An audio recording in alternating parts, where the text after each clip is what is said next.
ఉన్న వాలంటీర్లకి కొంతమంది వరకు వర్క్ ఇచ్చి మిగిలిన వాళ్ళకి ఏదో ఒక ఉపాధి అవకాశం కల్పించే అవకాశం చూస్తాం అన్నట్టుగా అన్నారు. కానీ వాలంటీర్ వస్తుంది కానీ తీసేద్దాం అన్నట్టుగా ఆల్రెడీ అనలేదు.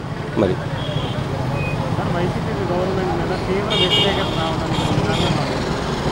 వ్యతిరేకత ఏంటంటే వాళ్ళు ఏదో పథకాలు పెట్టి కొంతమందికి ఇచ్చారు కరెక్టే, తీసుకున్న వాళ్ళు ఉన్నారు.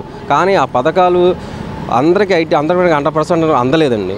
మేము ఓసీ మాకు పని చేస్తే కానీ మాకు గడవదు. మా పక్కన ఎస్సీ ఉన్నారు, గవర్నమెంట్ ఎంప్లాయీస్, ఫుల్ రిచ్, వాళ్ళ కరెంట్ ఫ్రీ, మేము కరెంట్ బిల్ కడుతున్నాం. మేము ఓసీ, వాళ్ళకి ఎస్సీ, మాకన్నా సౌండ్ వాళ్ళు, డబ్బులు ఉన్నవాళ్ళు. మరి కరెంటు బిల్లు వస్తే ఇవి వస్తే కారు ఉంటే రేషన్ కార్డులు అన్నీ వైఎస్ఆర్సీపీ ప్రభుత్వంలో చూసాం. మరి ఈ ప్రభుత్వంలో అయితే అవి బయటకు రాలేదు, ఇంకా అనలేదు. మరి తెలియదు అది అయితే. మరి వీళ్ళు కొన్ని పథకాలు పిచ్చి పథకాలు పెట్టి రోడ్లు లేకపోవడం, కొన్ని పనులు మెయిన్ పనులన్నీ వదిలేసి ఏదో అమ్మఒడి ఇవన్నీ ఇచ్చేస్తున్నాం అని చెప్పి అవి ఇచ్చేసి కొంతమంది వరకు ఇచ్చి వాటి వల్లే వీళ్ళకి వెనకబడిపోయారని అనుకుంటున్నాను. ఇప్పుడు వచ్చిన గవర్నమెంట్ అయితే ఇంకొచ్చి ఇప్పుడే కానీ స్టార్ట్ చేసింది. ఆల్రెడీ మనం చూస్తున్నాము.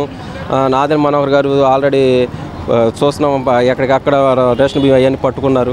నకిలీ జరుగుతున్నాయి, కల్తీలు జరుగుతున్నాయి, గోడౌన్లోకి వెళ్ళిపోతున్నాయి అని చేస్తున్నారు. అవి ఆల్రెడీ మనం న్యూస్లో చూస్తున్నాం. ఆల్రెడీ పనులు మొదలుపెట్టారు. భీమవరంలో ఆల్రెడీ ఆయన సొంత నిధులతోనే రోడ్లు వేపిస్తున్నారు భీమవరంలో. అట్లాగే కాకినాడ రోడ్లో కూడా చాలా వరకు వాటర్ పైపు లైన్లు అవన్నీ వేపిస్తున్నారు. ఆల్రెడీ పనులు సొంత నిధులతోనే జనసేన ఎమ్మెల్యేలు పనులు మొదలుపెట్టారు. మన కలర్ చూస్తున్నాం, న్యూస్లో కూడా వింటున్నాం.